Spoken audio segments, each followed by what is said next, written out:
the smart cities and IoT security trends in India, that we are using all kind of devices, be the device identity, deployed at multiple cities, and day by day, this deployment will be increases in near future.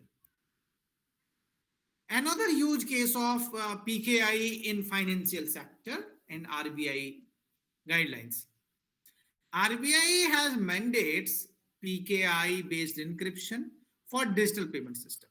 If you want to do perform some transaction through any bank, then you need to use PKI based encryption.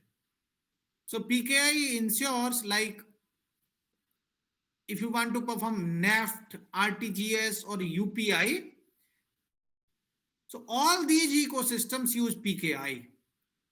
Bank deploy hardware security modules for key storage. And digital certificates used in API signing for UPI transactions and Aadhaar KYC interfaces. All these are the best use case of PKI in Government of India applications. Right? If you want to work on this deployment level of PKI into your work, then you need to check the working of this PKI in digital payment system. Then you can start your work also. This is one research direction. Then how can you start PKI work with your infrastructure? It will be a great push in security sense if you use PKI in your network.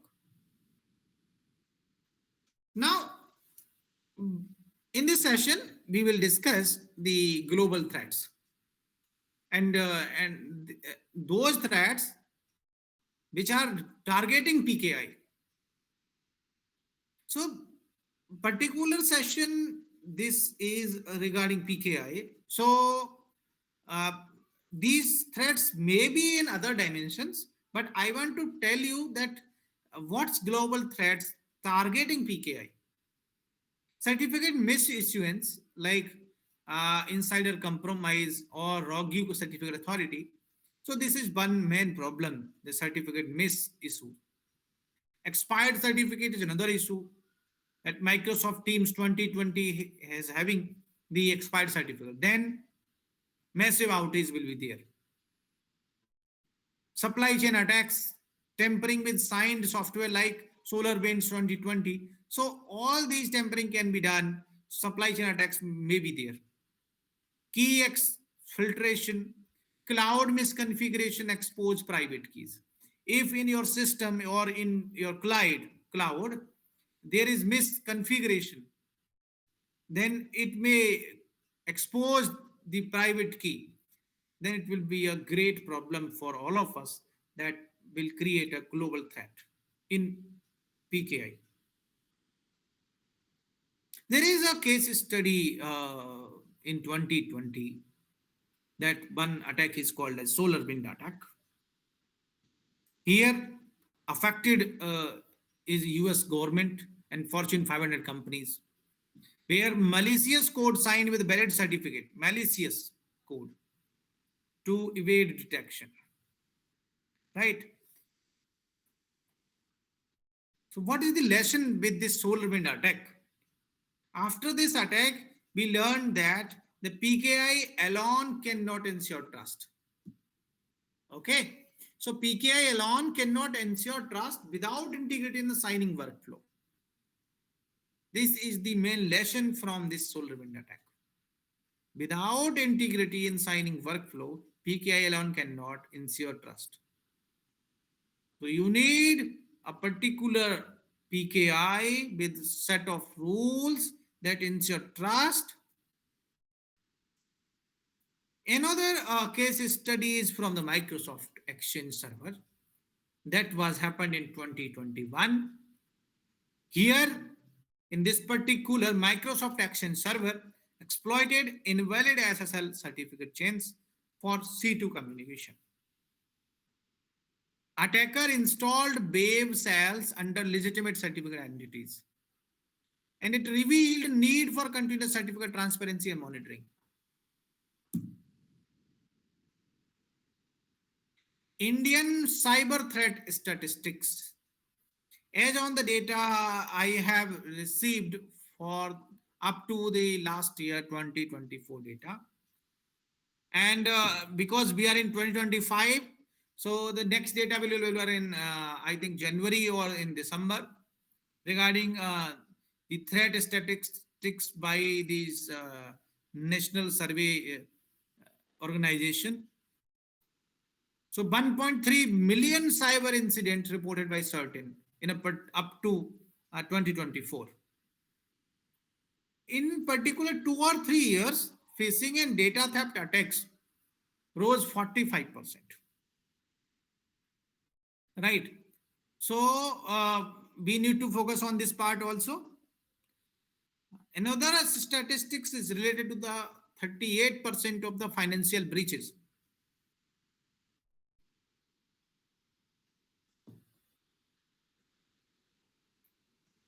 Because I am the cyber security person here in SLIET, and Chief Information Security of our organization, CISO. So I can tell you one thing, that phishing and data theft attacks are exponentially increases in last 2 or 3 years. That's why I can write like this, that these attacks rose 45%. 38% of the financial breaches traced to expired or misconfigured certificates. And this is the one important point here is, attackers, what gets the vulnerability? Generally, in general sense, attackers can see the expired or misconfiguration in your system. If you are using cloud and cloud misconfiguration certificates are available or misconfiguration in that sense, then attacker can use their advantage that one is expired or misconfigured certificate. So 38% almost, as per the statistics of financial breaches, traced to expired or misconfigured certificate.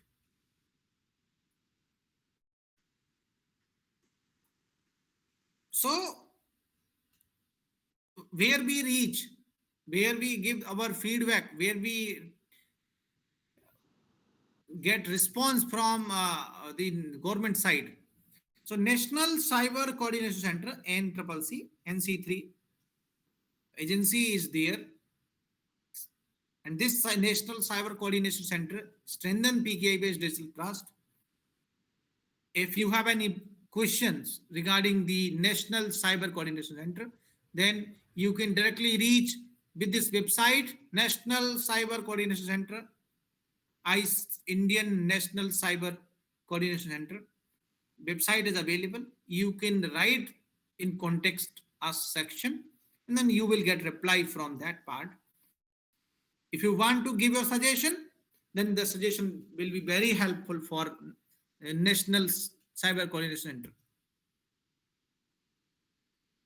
Another case study of 2023 that was regarding the Digi certificate revocation. Major cloud services impacted due to this revocation in 2023.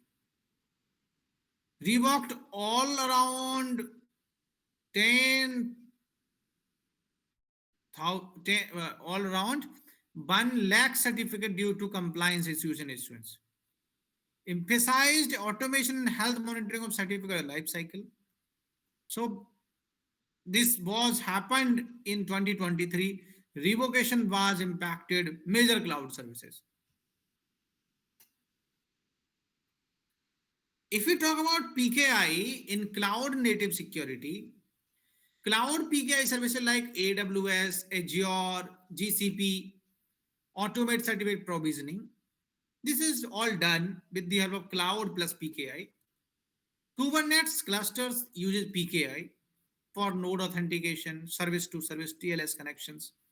And when you are on the cloud working environment, then you need to work with these secure communication channels, that your work should be so secure from one end to another end.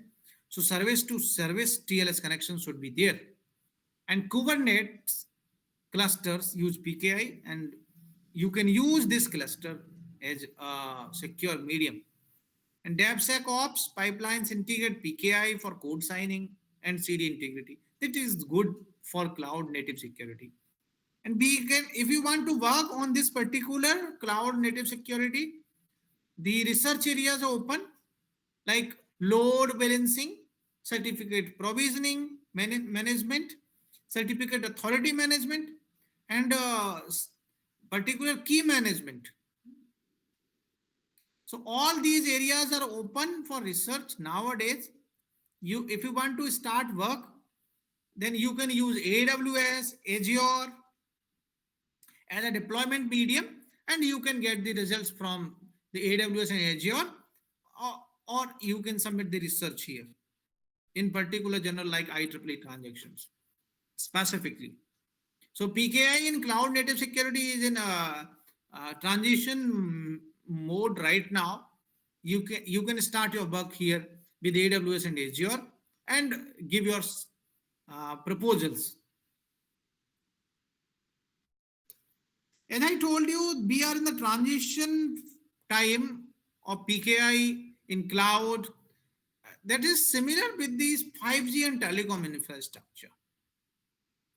5G and 5G advanced. 5G network requires strong mutual authentication between network slices. PKI used for SIM-less like eSIM provisioning, G node B identity, and core network encryption. Department of Telecom and TRI emphasize PKI control and 5G security guidelines. So PKI in 5G and telecom infrastructure we are using right now at some sense, like Apple user, iPhone user are using eSIM, and other operators are also providing the eSIM. So PKI used this SIM-less eSIM provisioning, and node identity will be done with the help of PKI. Mutual authentication is required for particular network slices. So it's a very good security guideline, and that one is released by DOT and TRI, and which is available freely to anyone. If you want to read, you can check the DOT website for 5G security guidelines regarding PKI. This is another segment or another application area where we are using PKI in healthcare and IoMT. PKI, I have told you the PKI ensures device authentication, secure telemetry, data transmission, and non-repudiation. So medical IoT devices are using PKI in healthcare. So medical IoT devices exchange sensitive patient data. So India's National Digital Health Mission uses PKI for health ID authentication. This is Health Mission, India's National Digital Health Mission.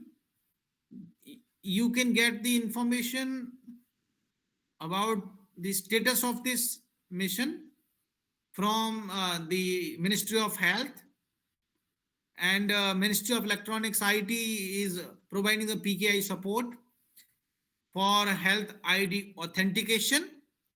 PKI in healthcare is at a medium level, and we can contribute regarding insecurity if you want to develop more from the existing one. Another application area of PKI in supply chain.